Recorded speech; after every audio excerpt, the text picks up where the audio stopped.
Hello, hello, JJ Geronimo here, and today I'm with a really special guest that we met sort of serendipitously.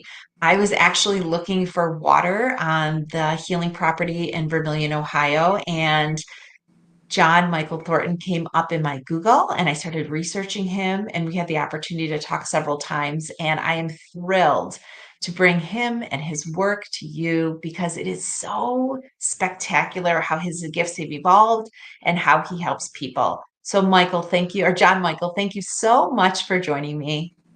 Thank you so much for having me. It's a pleasure to be here. So, let's jump right in. Tell me a little bit about what is medical intuition? All right. So, first, I have to start with a disclaimer. I am not a medical professional, nor am I a doctor. You should always talk to a doctor about anything you hear from a psychic you found online or on the internet. That being said, and, and if you get a reading from me, I will say that phrase so many times because, in my experience, while medical intuition can be very, very helpful understanding what's going on with you, use all the tools you have available. So talk to doctors, talk to psychics, talk to everyone you need to, because it is so important for all of us to take care of this precious body that we were gifted with in this lifetime. So medical intuition is the idea of using psychic abilities to understand what's going on with you on a deeper, more energetic level. That being said, oftentimes we get like concrete things. It may be, uh, so here's my favorite story. Can I tell you my favorite story? So I was doing this little psychic fair in Warren, Ohio, in the back room of a hotel that I don't believe actually exists anymore. And we had 15 minutes, strict time for our readings. And at 15 minutes, they came in and rang a bell at you if you didn't stop. And if you didn't end at 15 minutes, they would then stand closer and ring the bell closer and closer and closer until finally the person in charge said, "John, we're done." And so I was trying to stick to this schedule. This woman comes in. Have you ever seen someone so sick that they looked gray? Like their skin looks gray?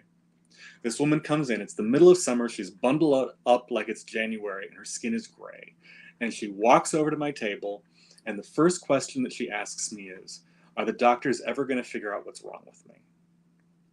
And I sit there and I pass the question up to my spirit guides, and I'm like, "Are the doctors ever going to figure out what's wrong with her?" And I got a very clear answer: no. To which I responded, "You have to tell me something better than that. I am not telling this woman no. She's going to drop dead right here." And they said, "The doctors aren't going to figure this out, but she can get better if she starts to take control of her own health."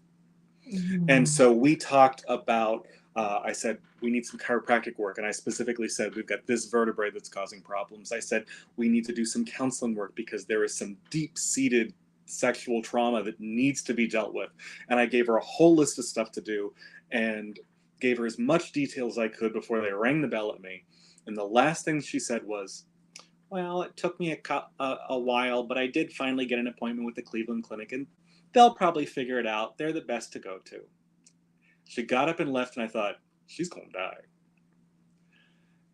So a couple of months later, I'm at a family picnic, and one of the things that I told this woman to do was that she really needed EMDR therapy to help deal with some of this embedded trauma. At the time, my mother was one of two EMDR therapists in town. And mom says to me, "I got a referral from you." And I said, "Okay, I don't remember that, but what's up?" She said, "Well, this woman came and said she got a reading from a psychic who told her she needed EMDR, and she didn't listen, blew it off because she was going to go to the Cleveland Clinic. When she got done there, they told her, 'We can't figure out what's wrong with you. Maybe it's all in your head.'" And out of desperation, she decided to start doing what the psychic told her. I started first went to the chiropractor, telling them exactly what I had said, and for the first time in 7 years, she was out of pain. And so she said, "Well, since that worked, maybe I'll try something else," he said. Can I tell you how rare that is? Most people are like, "Oh, that worked. I guess I'm done." She actually followed up. So a year later, I'm back at the same little psychic fair because I refused to learn my lessons the easy way. And she bounces up to me and she's dressed seasonal appropriately. Her skin is pink. She says, "You probably don't remember me, but I got a reading from you last year. And hey, it worked out." And I'm staring at her like, "It lives." It's like a movie. Yeah. It's like, it worked. It worked. And so, what does a psychic and medical intuitive do? We help you when you feel like you've hit a wall, where all the normal stuff isn't working anymore and you feel like you're out of ideas. And sometimes what we tell you to do is, all right, you need to go to this specialist, you need to follow up with this specific doctor, or here's how you need to talk about what's going on with you. Sometimes it's more energetic or intellectual, like saying, you really need to explore this in counseling or therapy. You need to find the root connection. And sometimes it's looking at the patterns and saying, it seems to me like all of the stuff you're talking about is second chakra. Maybe we need to work with some second chakra stuff, because if you've cleared up your pelvic pain and then started having hip pain and then started having urinary tract infections well, it's all second chakra. So let's focus on that, or whatever is the energetic connection.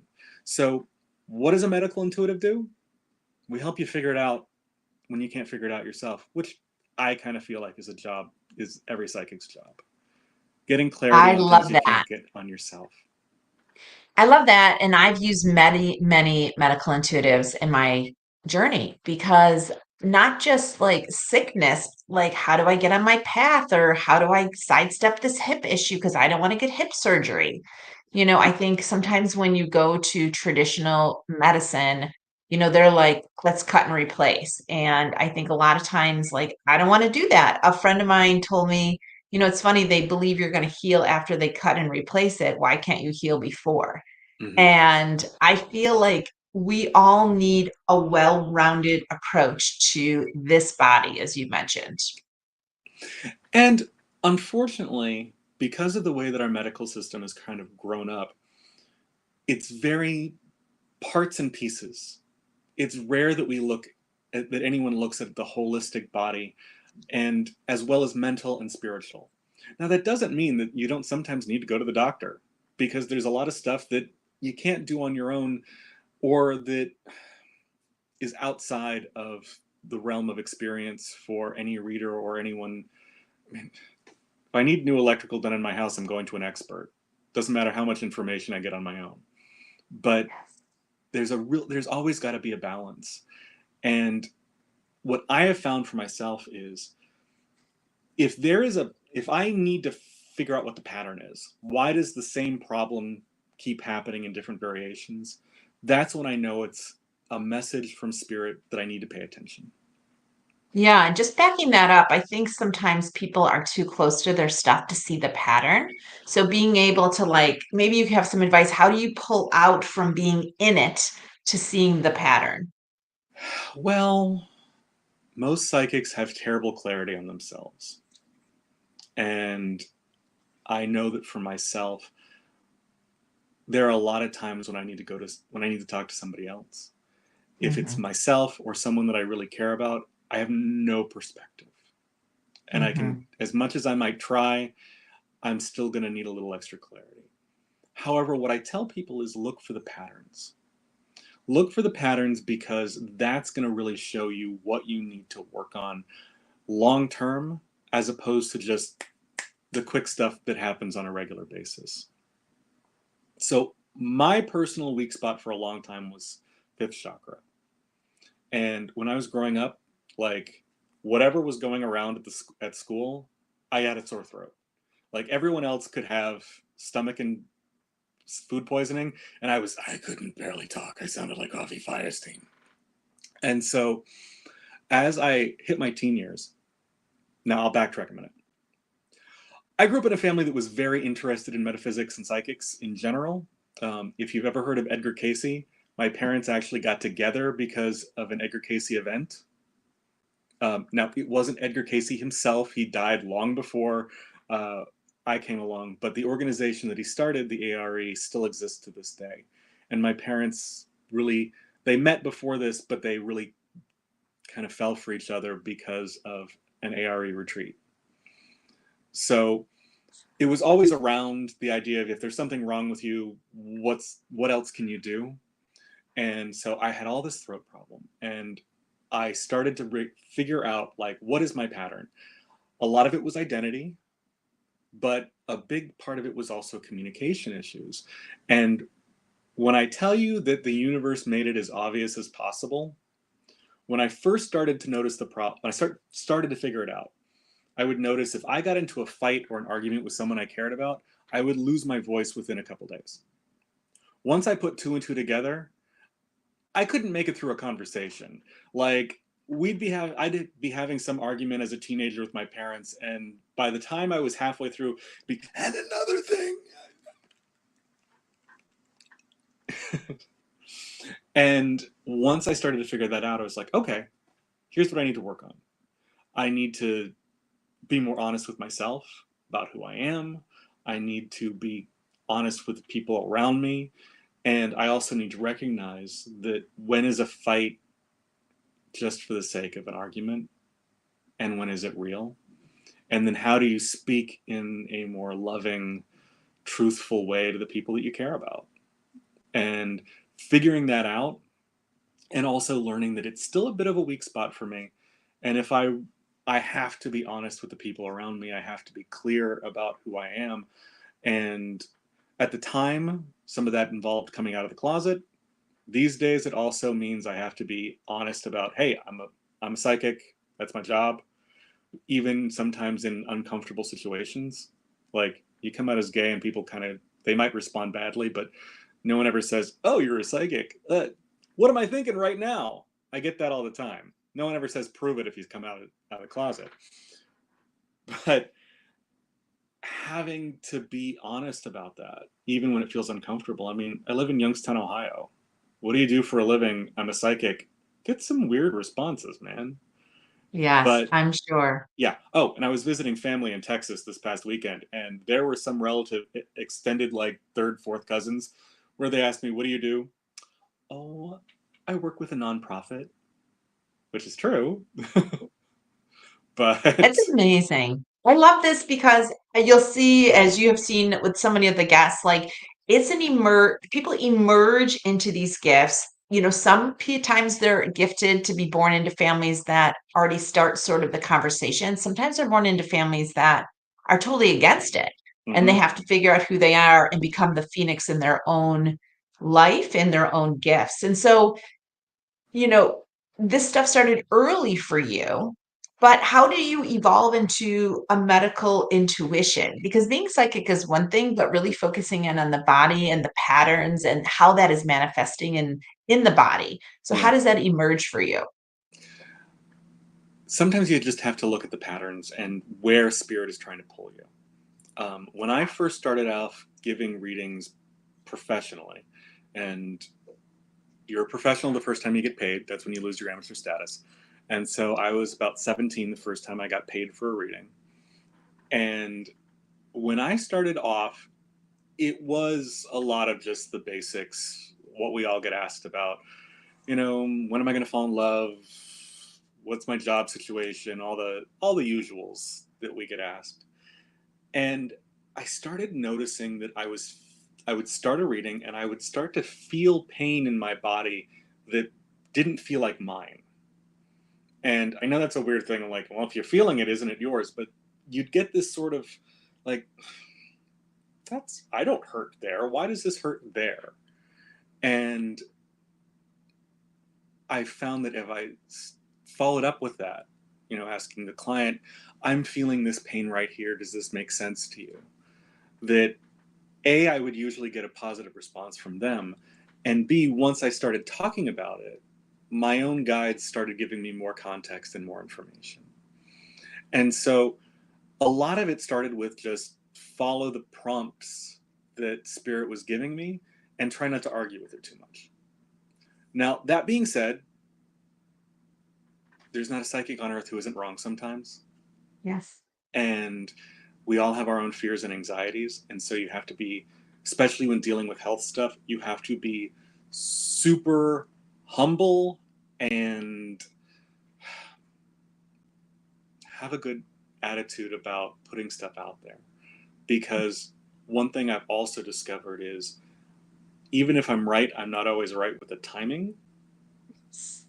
And I had a friend who was a nurse, and she asked for some information, and I told her what I got into it. No, that can't be it.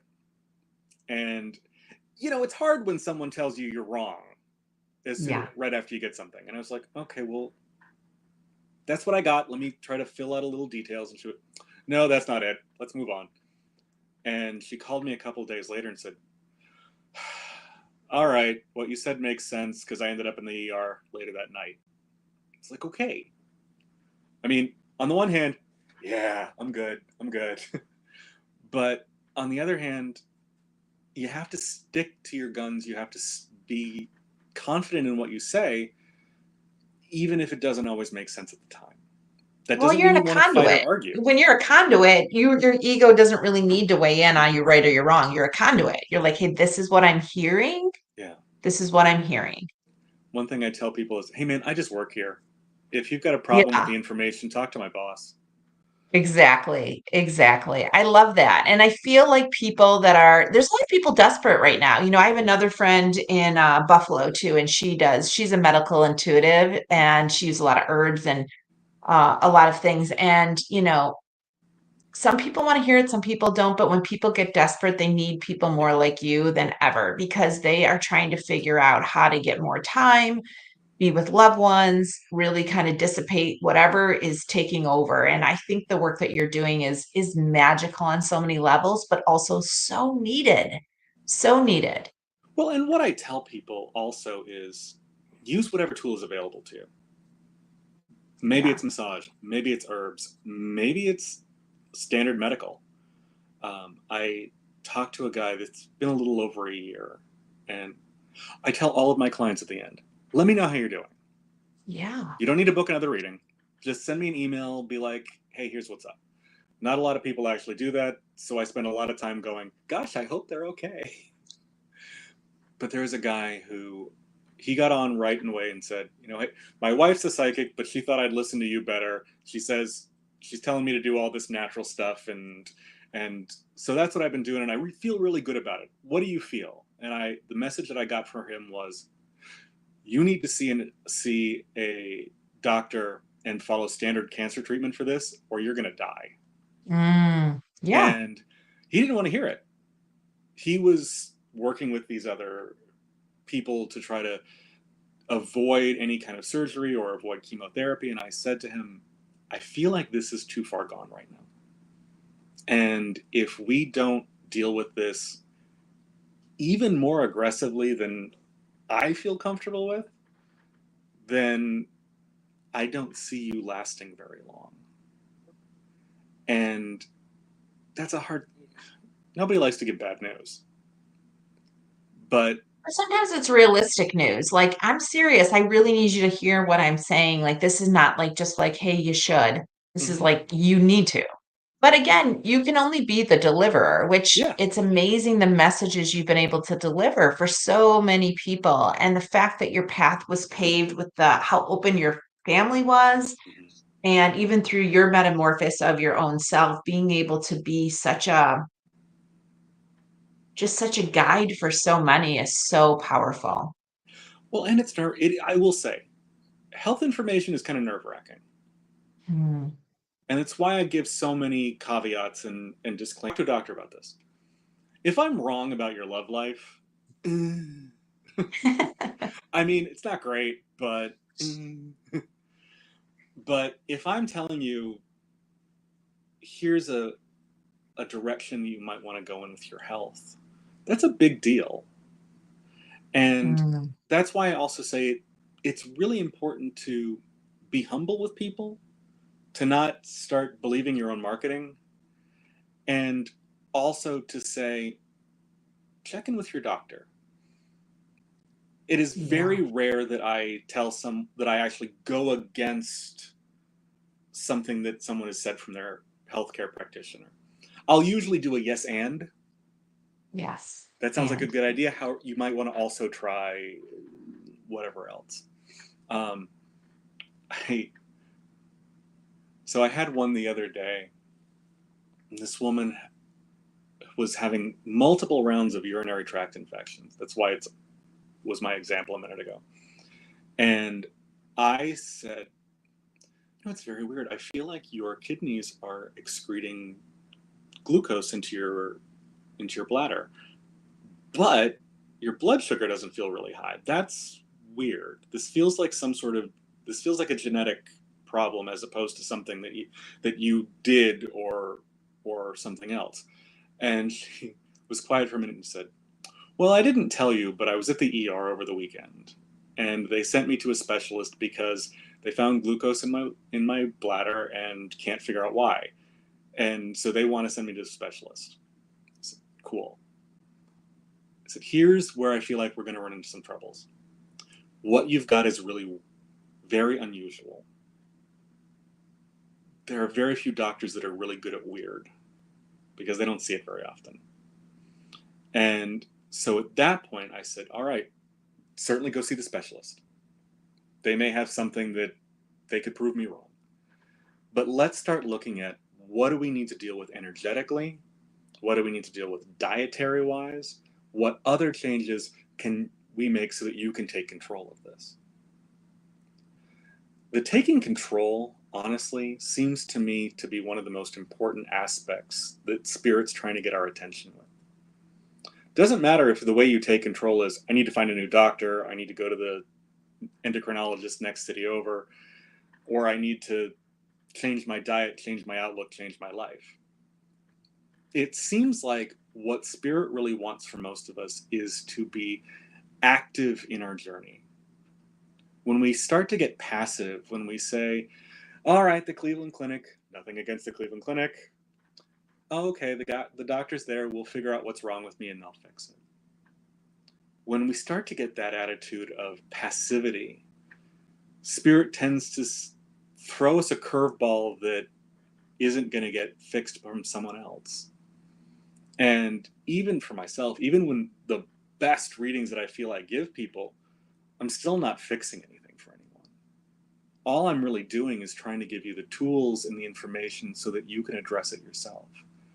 If you're just doing exactly what I tell you to do, then you're probably going to call me back in 6 months and go, I did what you said and it worked for a little while, and now I've got something really weird going on. Yeah, I hear what you're saying. And I think a lot of light workers, mystics, healers are here to activate us, to ground us, to get us to be engaged in our lives in a way that maybe we haven't been taught to do so before. And I think that the medical piece is just another on ramp to get present and live, like build the life from a mental, spiritual, and health that you were earlier that you mentioned earlier. Yeah. So I love this. I'm sure people are going to reach out to you because of this. I just think what your work is so spectacular. I love that we're so close in proximity. I don't live that far from where you are. And what brought us together was dowsing and water. And I feel like Spirit has a way of just interweaving the threads of so many amazing light workers into this conversation. So tell us what is on the horizon for you, John Michael. Well, you can always find me on my website, johnmichaelthornton.com. Yes, I managed to get my name as my domain name, and I'm super proud of that. Uh, there's a car dealership in Georgia that has johnthornton.com, and I'm just waiting for them to go away. uh, but johnmichaelthornton.com. I am going to be teaching a couple classes in Pittsburgh at Visions Reiki. In fact, I'll be teaching a class on medical intuition in August. This is open to everyone who already has some experience either with psychic development or Reiki. It's not a newbies class, unfortunately. It's for people who already have some way of connecting with spirit. I'll also be teaching a class on Reiki there, and I'll be doing some gallery readings. Um, I also travel a lot for psychic fairs. So, wherever you are in the world, I may be coming to your town. And at the hotel ballroom near you. So, I will be in Raleigh, North Carolina in August. I'll be in Columbus in September. And then I'm going somewhere in October. I don't remember where. But then I'll be in Chicago and Cincinnati in November. But you can always find places to find me or find me online. I'm easy to get a hold of. But if you're interested in psychic development or medical intuition and you want to host a class in your area, get a hold of me, because I also do travel to teach. And I'm always, what I do is cool. I don't want to be the only one around who does it. And so the more people who can start to figure this stuff out, the better and healthier we're all going to be. So I love teaching, and I'm always happy to help people learn more about what they can do for themselves. I love that. And we're going to have to talk about Waterwood and Vermilion. As you know, we're creating a healing center there, not far from you at all. But thank you so much for joining us. I look forward to staying in touch, and I look forward to hearing the people that find you through these conversations. You are so welcome, and thank you for having me. It's been a delight. Yes, I love it. Enjoy. We look forward to future conversations. Know we are wrapping up season 3 here, and we'll start season 4 in September. So we see you then, but feel free to reach out to any of the healers, light workers, and mystics that we have talked to thus far, and so many more to come. So thank you, John Michael. All right, take